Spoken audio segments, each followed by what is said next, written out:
میرے نزدیک ذات باری تعالیٰ میں کوئی تنزل نہیں ہوا۔ یہ بہت بڑی اللہ کی جناب میں ایک بڑی گستاخی ہے جنہیں ہمارے ہاں تنزلات سے تعبیر کیا گیا ہے کہ ذات واحد ذات باری تعالیٰ ہی نے تنزل اختیار کیا ہے۔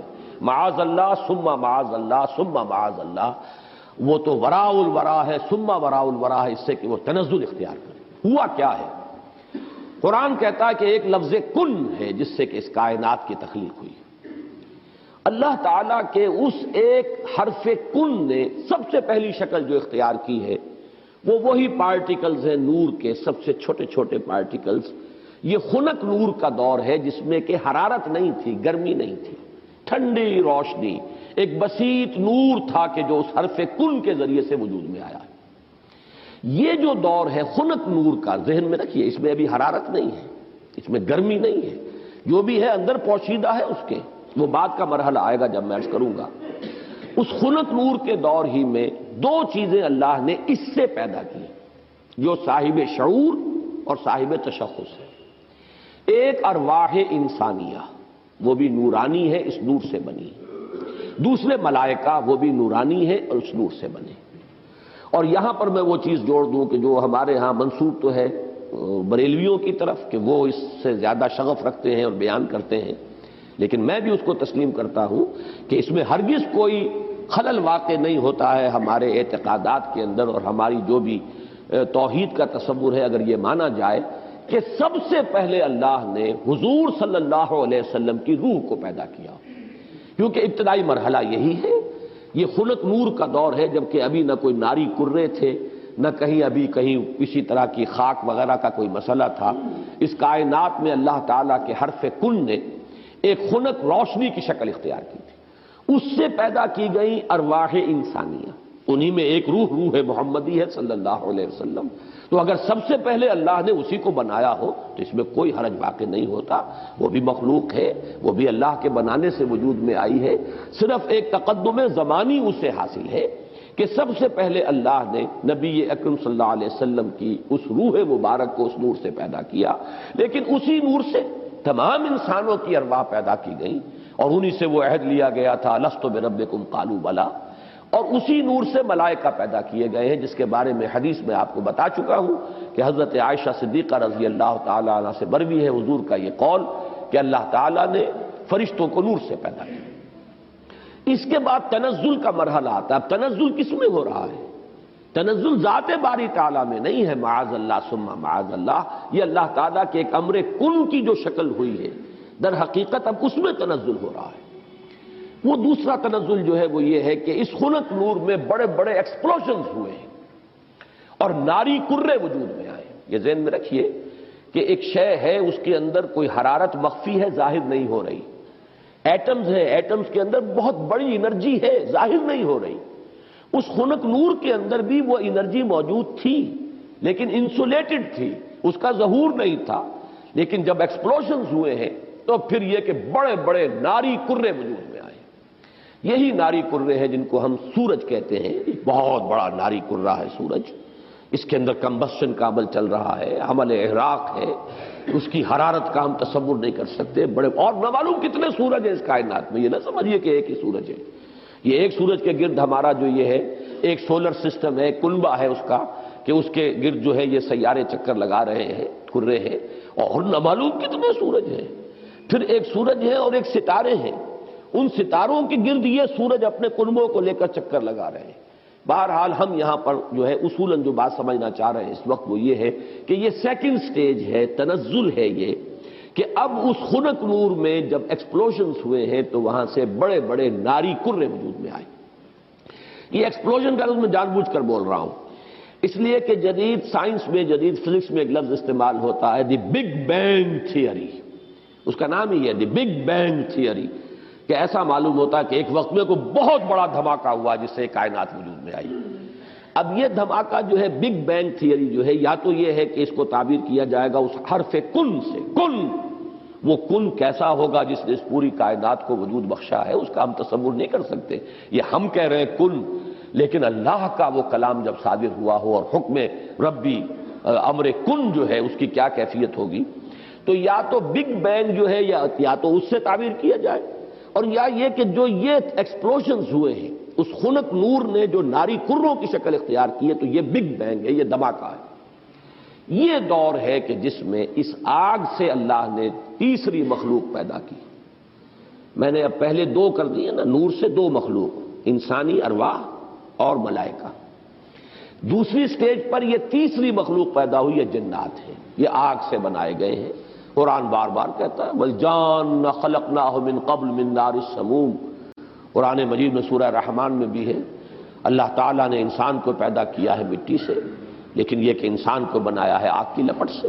بار بار آیا ہے یہ مضمون تو قرآن مجید میں، اور جنوں کا معاملہ جو ہے، اور یہ کہ سورہ ہجر میں فرمایا گیا وَالْجَانَّ خَلَقْنَاهُ مِن قَبْلُ، یہ پہلے پیدا ہوئے انسانوں سے۔ لہذا یہ دوسری سٹیج ہے جس میں کہ جنات کی تخلیق ہوئی ہے اس آگ کی لپٹ سے۔ اس کے بعد جیسا کہ آپ کو معلوم ہے، اس حد تک تو میں سمجھتا ہوں کہ آگے اکثر لوگوں کے علم میں ہے جنہوں نے بھی کچھ فزکس پڑھی ہے ابتدائی، کہ پھر نظریہ یہ ہے کہ یہ جو بڑے بڑے ناری کرے تھے، یہ جب تیزی کے ساتھ حرکت میں تھے تو ان سے کچھ حصے ٹوٹ ٹوٹ کر ان سے علیحدہ ہوئے اور انہی کے گرد چکر لگانے لگ گئے۔ یہ ہے در حقیقت ان سورج کے گرد جو یہ سیارے وجود میں آئے ہیں، یہ کرے جو ہیں۔ پھر یہ ٹھنڈے ہونے شروع ہوئے، اور ان میں جب ٹھنڈا ہوا ہے وہ ناری کرہ، تو اوپر جو ہے کرسٹ آیا، راکھ، جیسے انگارے کے اوپر راکھ آ جاتی ہے۔ راکھ ٹھنڈی ہوتی ہے، اندر انگارہ موجود ہے، ذرا سی راکھ ہٹ جائے اگر اور آپ کی انگلی جو ہے اس انگارے کو ٹچ کر جائے تو جلے گی، لیکن اگر راکھ اوپر ہے تو وہ آپ کو محسوس نہیں ہوگا۔ اور چونکہ ٹھنڈی چیز سکڑتی ہے، لہذا اس کے اندر اب دراڑیں پڑی ہیں، کہیں پہاڑ بن گئے، کہیں غاریں بن گئی، ساتھ ہی ان کے ٹھنڈے ہونے کی وجہ سے بخارات نکلے ہیں، انہی میں سے نکلے ہیں، انہی کروں میں سے بخارات نکلے ہیں۔ یہ بخارات ہیں جنہوں نے اوپر جا کر وہ جسے ہم فضا کہتے ہیں، ایٹماسفیئر، جس کے اندر گیسز ہیں، یہ یہیں سے انہی کروں کے ٹھنڈے ہونے سے وہ بخارات نکلے ہیں۔ جیسے کہ آپ اگر پانی ڈالتے ہیں آگ کے اوپر تو وہ ایک بھاپ بن کے اڑتی ہے، تو خیر یہ تو پانی آپ نے ڈالا ہے، لیکن یہ کہ فضائی وہ جو کرے تھے آگ کے وہ خود ٹھنڈے ہوئے ہیں تو ان میں سے بخارات نکلے ہیں، ان میں سے جو گیسز خارج ہوئی ہیں انہوں نے ایٹماسفیئر بنایا ہے۔ پھر اس ایٹماسفیرک چینجز وہاں ہوئی ہیں کہ اس میں گیسز تھیں، ہائیڈروجن بھی، آکسیجن بھی، وہاں پانی بنا ہے، بجلی کے بڑے بڑے جب ہوئے ہیں ان کے اندر تو اس سے پانی بنا ہے، اور پھر دھواں دھار بارش برسی ہے، بارش برسی ہے۔ اب جو ہمارے ہاں یہ جو اعداد آتے ہیں، لاکھوں برس تک بارش ہی برستی رہی، نتیجہ یہ ہوا کہ جو جگہیں نشیبی تھی ان میں پانی بھر گیا، سمندر وجود میں آ گئے۔ اب جہاں سمندر اور مٹی کا باہمی ربط تھا، یہ جو دلدلی علاقے کہلاتے ہیں، یہاں وہ ان آرگینک کمپاؤنڈز نے آرگینک کمپاؤنڈز کی شکل اختیار کی۔ یہاں سے حیات ارضی کا آغاز ہوا، وہ حیات نباتاتی بھی ہے اور وہ حیات حیواناتی بھی ہے، یہاں سے اس کا آغاز ہوا۔ گویا کہ کل حیوانات اور کل نباتات جو کرۂ ارضی پر موجود ہیں وہ سب کے سب در حقیقت اسی کرسٹ آف دی ارتھ سے وجود میں آئے ہیں۔ پانی اور اس مٹی کا امتزاج اور دلدل کی شکل اس کا بن جانا، اور وہاں سے ان آرگینک کی بجائے آرگینک کمپاؤنڈز کا وجود میں آنا، اور اس سے حیات کا آغاز، خواہ وہ نباتاتی حیات ہو اور خواہ وہ حیواناتی حیات ہو۔ اس حیات کا ارتقاء ہے کہ جو پھر انسان تک پہنچا ہے، وہ اس حیات، سمجھیے کہ حیات ارضی، چاہے نباتاتی ہو اور چاہے حیواناتی ہو، اس کی چوٹی کی جو شخصیت ہے وہ انسان ہے۔ کیونکہ قرآن مجید بھی یہی کہتا ہے، انسان کو مٹی سے بنایا، کہیں کہتا ہے مٹی تراب سے بنایا، کہیں کہتا ہے تین سے بنایا، تین گارے کو کہتے ہیں، گارا جب مٹی کے اندر پانی ملا کے گوندھ دیا جائے تو گارا بنا، کہیں کہتا ہے تین لازب سے بنایا، وہ گارا اگر پڑا رہے تو اس میں چپچپاہٹ پیدا ہو جاتی ہے، خاص طور پر آرگینک اگر آپ اس میں میٹیریل ڈال دیں گے تو جیسے کہ پرانے زمانے میں لیپنے پوتنے کے لیے وہ تغار تیار کیے جاتے تھے تو مٹی جو ہے اس میں توڑی ملا دیتے تھے تاکہ اس کے اندر جو ہے وہ تبخیر کا عمل ہو، اور اس کے نتیجے میں پھر وہاں پر جو ہے وہ لیس پیدا ہوتا ہے تاکہ پھر اگر آپ اس سے پلسٹر کریں گے تو وہ ٹوٹے گا نہیں، کریک نہیں ہوگا۔ اگر ویسا گارا ہوگا تو اس سے پلسٹر کریں گے تو کریک ہو جائے گا۔ تو یہ لیس تین لازب۔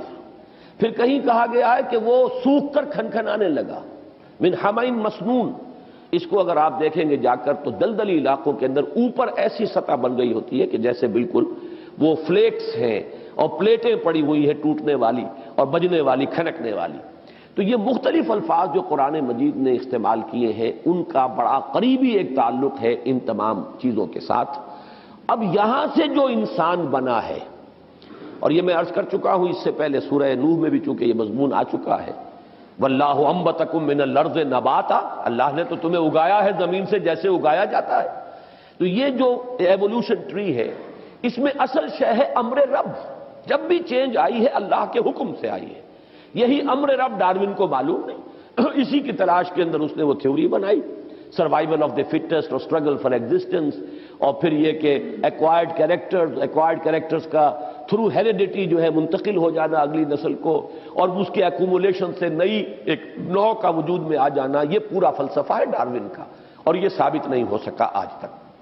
البتہ ارتقاء وہ میں عرض کر چکا ہوں، اس کو تو مسلمانوں نے سب سے پہلے حکماء جو ہے ابن مسکوہ اور مولانا روم سب سے پہلے ارتقاء کی بات کرنے والے تو وہ ہیں۔ لہذا یہ جو عمل ہے اس میں امر رب ہے ہر جگہ پر کہ جس نے کہ کام کیا ہے ایک سے دوسری چینج میں، لیکن نتیجہ کیا ہوا ہے؟ حیوان انسان وجود میں آ گیا۔ یہ انسان نہیں ہے، حیوان انسان ہے۔ انسان تب بنتا ہے جب وہ پہلی سٹیج کی روح اس انسان کے ساتھ، حیوان انسان کے ساتھ لا کر ملائی جاتی ہے، تب انسان وجود میں آیا ہے۔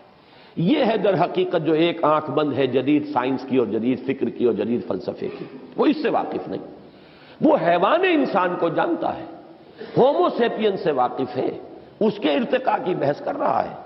ہمارے نزدیک انسان در حقیقت صرف حیوان نہیں ہے، حیوان انسان، ہومو سیپینز اس کا بایولوجیکل نیم آپ رکھ دیجئے، وہ چاہے اس ارتقاء کے عمل سے وجود میں آیا ہو، لیکن وہ روح جو اس میں پھونکی گئی ہے، فَإِذَا سَوَّيْتُهُ وَنَفَخْتُ فِيهِ مِن رُوحِي فَقَعُوا لَهُ سَاجِدِينَ، تو جب میں اس کو پوری طرح تیار کر لوں، نوک پلک سنوار دوں اور اس میں اپنی روح میں سے پھونک دوں تو گر پڑنا اس کے سامنے سجدے میں۔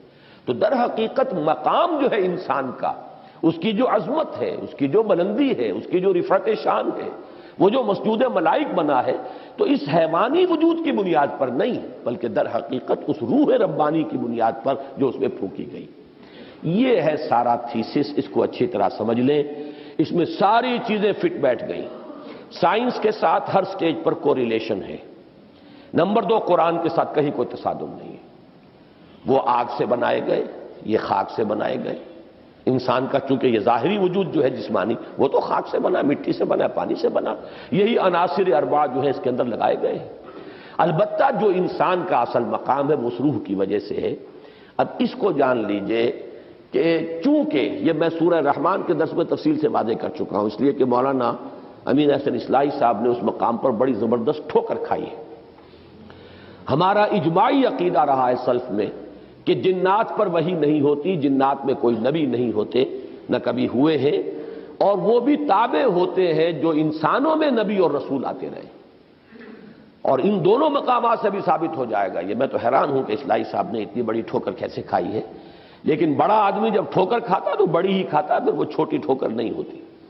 تو یہ ہمارا اجماعی عقیدہ ہے اور 100% درست ہے۔ اس کی وجہ کیا ہے کہ در حقیقت جن میں روح نہیں ہے، وہ روح وہ تو اس پہلی سٹیج کی شے ہے، جبکہ جنات کی تخلیق سیکنڈ سٹیج پر ہوئی ہے، وہ محض ناری ہے۔ لیکن انسان محض خاکی نہیں ہے، خاکی جمع نوری ہے، اس کے اندر وہ جو روح جو ہے وہ تو نوری ہے۔ آدمی زیادہ طرفہ ماجونس از فرشتہ سرشتہ وز حیوان، بڑا پیارا شعر سینکڑوں برس پہلے کہہ گئے شیخ سعدی۔ یہ آدمی زیادہ عجیب ماجون مرکب ہے، اس کے اندر دو چیزیں ہیں، حیوان بھی ہے، فرشتہ بھی ہے۔ اب دیکھیے کس قدر صحیح شعر ہے۔ حیوان انسان مٹی سے بنا ہے، وہ حیات ارضی کی ایک شے ہے، ارتقاء یافتہ شکل ہے، لیکن یہ کہ جو وہ اصل روحانی وجود ہے اس کا، وہ فرشتوں کا ہم پلہ ہے، ہم سر ہے، بلکہ فرشتوں سے افضل ہے، اس لیے کہ فرشتوں کو تو ان کے سامنے جھکایا گیا ہے۔ اس اعتبار سے قرآن کا پورا فلسفہ، مسجود ملائک انسان کیوں بنا؟ اچھا جنوں کو نظر نہیں آئی وہ روح، نہ انہوں نے اسے پہچانا، ابلیس بھی چونکہ جن تھا لہذا وہ اس کو نہیں دیکھ سکا، وہ اس کے علم میں نہیں ہے، لہذا اس نے انسان کو جو بنظر حقارت دیکھا ہے وہ اس وجہ سے یہ مٹی سے پیدا کیا گیا، اسے اس کا دوسرا وجود نظر ہی نہیں آ رہا۔ اس سے جب کہا گیا سجدہ کرو، اس نے صاف کہا خلقتنی من نار و خلقتہ من طین، مجھے تو نے آگ سے بنایا، اسے بنایا گارے سے، میں اعلیٰ ہوں، افضل ہوں، انا خیر منہ، میں اس سے بلندتر ہوں، اعلیٰ ہوں، میں بہتر ہوں، میں کیسے سجدہ کروں اس کو؟ اس درجے میں بات صحیح تھی اس کی۔ اگر صرف وجود حیوانی سامنے ہوگا تو جن صحیح کہہ رہا ہے، وہ اعلیٰ تر وجود کا حامل ہے، وہ آگ سے بنا ہے، اس کے اندر زیادہ لطافت ہے، وہ اس کائنات میں دور دور تک جاتا ہے جہاں ہم نہیں جا سکتے۔ ہم تو کوئی راکٹس بنائیں، یہ بنائیں، کروڑوں اربوں ڈالر خرچ کریں تو کہیں کچھ دور تک کی سیر کر کے آئیں، وہ بھاگے پھرتے ہیں، یہاں جاتے ہیں، دور دور تک خبریں لے کر آتے ہیں۔ لیکن ان کی فوقیت ہم پر اگر ہے تو وہ جسمانی وجود کی بنیاد پر ہے، روحانی وجود کی بنیاد پر نہیں ہے۔ اس روحانی وجود کی بنیاد پر ہم افضل ہیں، نہ صرف ان سے افضل ہیں، ملائکہ سے افضل ہیں، اپنی خلقت کے اعتبار سے، اپنی سرشت کے اعتبار سے۔ یہی وجہ ہے دو جگہ قرآن مجید کے اندر اتنی واضح آیت ہے، سورہ ہجر میں بھی ہے اور سورہ صاد میں بھی ہے، فَإِذَا سَوَّيْتُهُ وَنَفَخْتُ فِيهِ مِن رُّوحِي فَقَعُوا لَهُ سَاجِدِينَ۔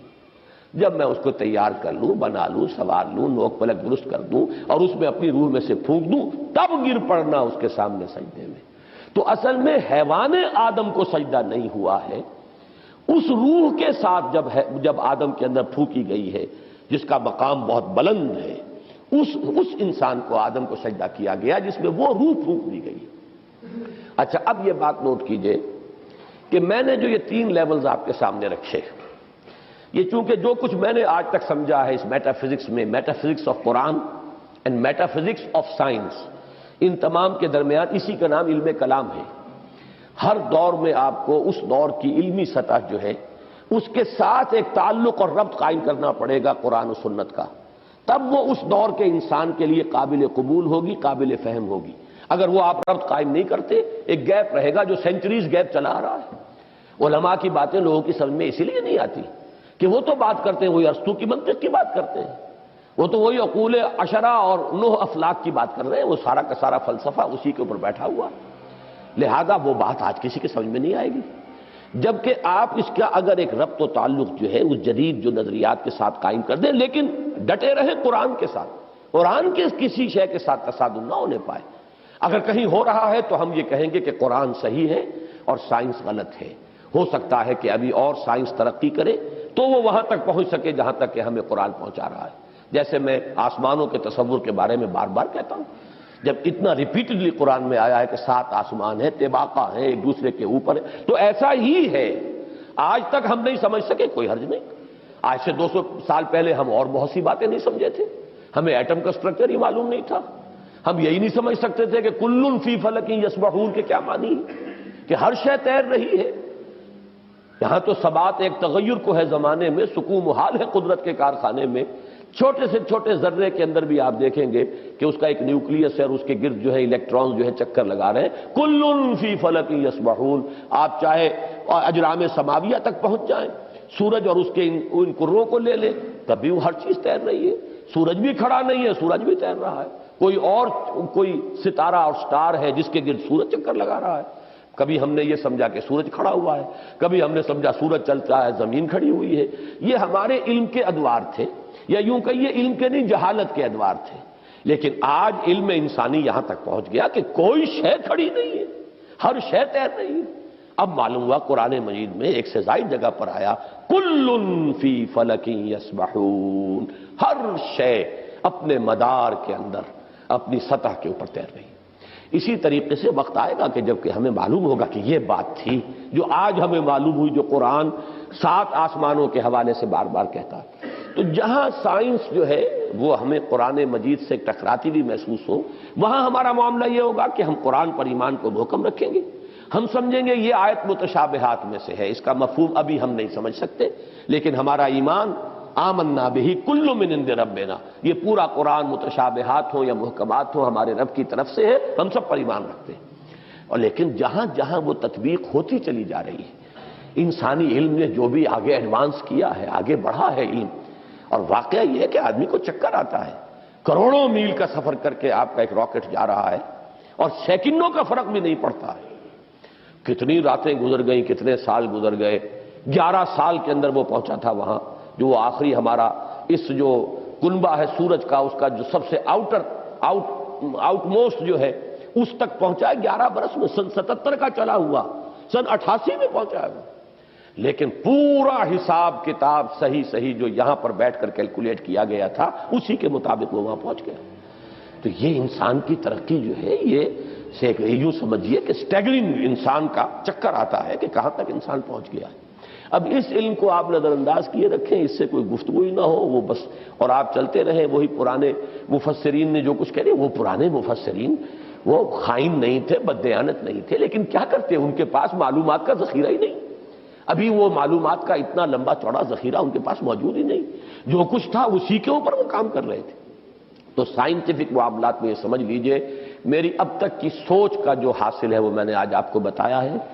اول تو میں شدید اختلاف کر رہا ہوں تنزلات کا جو فلسفہ ہے اہل تصوف کے ہاں، وہ تنزلات ذات قرار دیتے ہیں، ذات باری تعالیٰ کے تنزلات ہیں، معاذ اللہ ثم معاذ اللہ ثم معاذ اللہ۔ ہاں یہ تنزلات کا سلسلہ جو تنزلات ستہ کہا جاتا ہے کہیں کچھ اور، لیکن میرے نزدیک یہ تنزلات تین ہیں، تین لیولز ہیں اس کے، اور یہ تنزلات جو ہیں در حقیقت اللہ کے اس امر کن سے جو شے وجود میں آئی ہے، اولاً وہ ایک خلق نور تھا، وہ بھی ایک شے ہے، ایک خارجی حقیقت رکھنے والی شے ہے۔ اس مرحلے پر دو صاحب شعور، صاحب تشخص ہستیاں پیدا کی گئیں، ارواح انسانیہ اور ملائکہ، اور ان میں جیسا کہ میں نے عرض کیا قطعاً کوئی چیز توحید کے منافی نہیں ہے اگر یہ بات مانی جائے کہ سب سے پہلے جو پیدا کیا گیا وہ نور محمدی ہے، یعنی روح محمدی۔ نور محمدی در حقیقت روح محمدی کا نام ہے، اس لیے کہ روح جو ہے نوری الاصل ہے۔ وہ جو اقبال نے کہا ہے ایک نقطہ نوری، یہ جو ہے خاک کے اندر پنہا، غافل تو نرا صاحب ادراک نہیں ہے ذوق تجلی بھی اسی خاک میں پنہا، غافل تو نرا صاحب ادراک نہیں ہے۔ تو یہ جو ہمارا شعور ہے میں در حقیقت اس روح کی بنیاد پر ہے، اور وہ روح جو ہے نوری الاصل ہے، میری بھی آپ کی بھی، اگرچہ وہ نور محمد الرسول اللہ صلی اللہ علیہ وسلم کی روح کا جو معاملہ ہے، ہم ویسے اگر کہیں گے تو کہاں ہم اور کہاں وہ، زمین و آسمان کا فرق ہے۔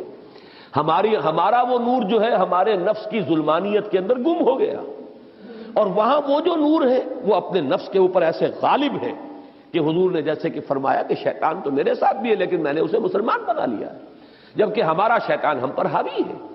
ہمارا وہ ٹمٹماتا ہوا چراغ جو ہے کبھی کبھی اس کی ہمیں کوئی رمق جو ہے وہ کبھی محسوس ہوتی ہے۔ یہ بڑا پیارا جملہ ہے ابن سینا کا، بڑا پیارا جملہ ہے، ظاہر بات ہے فلسفی تھے اور ان کی بہت سی باتوں سے ہمیں اختلاف ہے، لیکن یہ کہ بہت سی باتیں ان کی بڑی بلند بھی ہیں۔ یہ جملہ نوٹ کرایا تھا ہمیں مولانا منتخب الحق صاحب مرحوم نے، جو ایک مرتبہ ہمارے یہاں محاضرات میں بھی آئے تھے، میرے استاد تھے جب میں ایم.اے اسلامیات کر رہا تھا کراچی۔ تو ان کا ایک جملہ تھا، پورا تو مجھے اب یاد نہیں ہے، کہ اگر تم یہ چاہتے ہو کہ تمہیں بھی انوار ربانی سے کوئی حصہ ملے، فجاہد فی خلواتک، تو اپنی خلوتوں میں تنہائیوں میں مجاہدہ کرو، مراقبہ کرو، ارتکاز توجہ کرو، فلعل شعشعۃ تلمع لک، ہو سکتا ہے کبھی کوئی ایک کرن چمک اٹھے، کبھی اللہ تعالیٰ کی تجلی کا کوئی ایک ہمیں بھی حصہ مل جائے، بڑی ریاضت ہے۔ اور وہاں محمد الرسول اللہ صلی اللہ علیہ وسلم کی روح جو ہے وہ ہر وقت متجلی ہے انوار الہیہ کے ساتھ، یہ دوسری بات ہے، لیکن اپنی اصل کے اعتبار سے تمام انسان کی ارواح جو ہے نوری الاصل ہے، اسی نور سے پیدا ہوئی ہیں، لیکن سب سے پہلے نور محمدی یا روح محمدی صلی اللہ علیہ وسلم کو پیدا کیا گیا، ساتھ ہی ملائکہ ہیں۔ پھر یہ تنزل کا دوسرا مرحلہ آ رہا ہے، اب خنک نور میں بڑے بڑے ایکسپلوژنز کے ذریعے سے، اور غالباً بگ بینگ جو ہے وہ جو بھی کچھ دیکھا ہے، میں نے کئی مرتبہ بات کہی ہے کہ یہ جدید فلسفی ہوں یا جدید سائنسدان ہوں، ان کی جہاں تک ایکویٹی آف آبزرویشن کا تعلق ہے، بڑی ایکیوٹ آبزرویشن ہے، انہوں نے غور بہت کیا ہے، سوچا ہے، تو بہت چیزیں انہوں نے دیکھی، اگرچہ ان کی تعبیر، توجیہ اور ان میں کیا ربط و تعلق ہے اس میں ٹھوکریں کھا گئے۔ فرائیڈ کی عظمت کا میں قائل ہوں کہ اس نے انسانی شخصیت کے 3 لیول معین کر لیے، آبزرو کیا ہے کہ انسان کے اندر 3 لیولز ہیں، ایک سب سے نیچے ہے اڈ اور لیبیڈو، اس کے حیوانی تقاضے، اس سے اوپر ہے اس کے سیلف، خودی، اس سے اوپر ایگو اسے کہتا ہے وہ، اور اس کے اوپر ہے سپر ایگو، 3 لیول۔ میں سمجھتا ہوں یہی 3 لیول ہیں جو ہمیں ہمارا دین بتاتا ہے، نفس، قلب اور روح۔ البتہ یہ کہ اس کی تعبیر کچھ اور ہے، وہ سپر ایگو کو سمجھتا ہے کہ وہ معاشرے کے زیر اثر کچھ نارمز ہوتے ہیں، کچھ اثرات ہوتے ہیں جو انسان کو ہانٹ کرتے رہتے ہیں، یہ نہ کرو، یہ نہ کرو، یہ کرو. یہ چیز جو ہے اس کے اوپر سپر ایگو جو ہے اس کے ایگو کے اوپر مسلط رہتی ہے، اسے پریشان کیے رکھتی ہے. ہمارے نزدیک وہ روح ہے در حقیقت، جس کے اندر ایک جو ارج ہے وہ اللہ کی طرف توجہ کی ارج ہے، اللہ کا قرب حاصل کرنے کی ارج ہے. وہ انسان کو اوپر اٹھانا چاہتی ہے. یہ نفس امارہ جو ہے، حیوانی وجود، یہ انسان کو نیچے کھینچ رہا ہے، پستی کی طرف لے جانا چاہتا ہے، پست خواہشات اور زمینی تمناؤں اور آرزوؤں کے اندر گرفتار رکھتا ہے. درمیان میں وہ قلب ہے. اگر اس قلب کے اوپر یہ اڈ یا لیبیڈو جو ہے یہ غالب آ جائے تو انسان نرا حیوان بن کر رہ گیا، اس کا انسان مر گیا. اگر روح غالب ہو گئی تو کیا کہنے ہیں، پھر یہ ہے وہ شے جو مطلوب ہے، روح غالب رہے. تو گویا کہ اب روح مرکب ہے اور یہ نفس جو ہے یہ گھوڑے کے مانند ہے جس پر سواری کر رہا ہے. یہ میں نے عظمت صوم میں بھی یہ سارے مضامین بیان کیے ہیں، حقیقت انسان میں بھی. بہرحال میں نے جو 3 لیولز معین کیے ہیں، ان میں سے پہلا لیول جو ہے نور، ملائکہ، ارواح، یہ عالم امر ہے. اور 2 لیول نار والا، ناری کروں کا، اور یہ خاک اور زمین کا، اور زمینی حیوانات اور زمینی نباتات، اور انہی میں سے ایک انسان، یہ عالم خلق ہے. عالم امر میں ٹائم ایلیمنٹ ہے ہی نہیں. روح کو کوئی وقت درکار نہیں ہے، یہاں سے کروڑوں میل جانے کے لیے کوئی وقت درکار نہیں، نہ روح کو نہ فرشتے کو کوئی وقت درکار نہیں. یہ عالم امر ہے، اس کی شان یہ بیان ہوئی ہے، انما امرہ اذا اراد شیئا فانما یقول له کن فیکون. نو ٹائم ایلیمنٹ واٹس ایور. اور یہی عالم امر ہے جس میں کہ فرشتے اور روح انسانی کا ایسا ربط ہوتا ہے. فرشتہ وحی لاتا ہے تو روح ہے در حقیقت نبی کی اور رسول کی جو اسے ریسیو کرتی ہے. جیسے کہ آپ کو معلوم ہے کہ آپ کی فضا کے اندر اس وقت جو بھی ٹرانسمیشن ہو رہی ہے ریڈیو کی، ٹیلی ویژن کی، وہ تو فضا میں موجود ہے. آپ کے پاس بھی تو ایک آلہ ہونا چاہیے جو اسے کیچ کرے. آپ کے ریڈیو ہے، ریڈیو ویوالز لگے، وہ اسے کیچ کر رہے ہیں. ٹیلی ویژن ہے، اس میں وہ میکینزم ہے جو کیچ کر رہا ہے. فضا میں تو ہے. تو 2 چیزیں ملتی ہیں. تو ملائکہ کی طرف سے لائے جانے والے پیغامات، ان کو کیچ کرنے والا انسان میں جو حصہ ہے وہ روح ہے. وہ یہ انسان کے یہ جسمانی وجود نہیں ہے، یہ آنکھیں نہیں ہیں، یہ کان نہیں ہے، بلکہ براہ راست قلب جو مسکن ہے روح کا، وہ ہے محبت وحی. فَإِنَّهُ نَزَّلَهُ عَلَىٰ قَلْبِكَ. اے نبی، جبریل نے تو اس کو نازل کیا آپ کے قلب پر. یہ در حقیقت محبت وحی جو ہے وہ یہ کان نہیں ہے، کان سے نہیں سنتے تھے حضور وحی کی آواز. وہ تو در حقیقت براہ راست بغیر آنکھوں یا کان یا حواس ظاہری کے، کوئی وساطت کے، براہ راست قلب کے اوپر نزول ہوتا تھا. اور یہی وہ شے ہے جو جنات میں نہیں ہے. لہذا جنات میں کوئی وحی نہیں، جنات میں کوئی نبوت اور رسالت نہیں. جنات بھی انسانوں میں جو انبیاء اور رسول آتے رہے انہی کے تابع ہیں.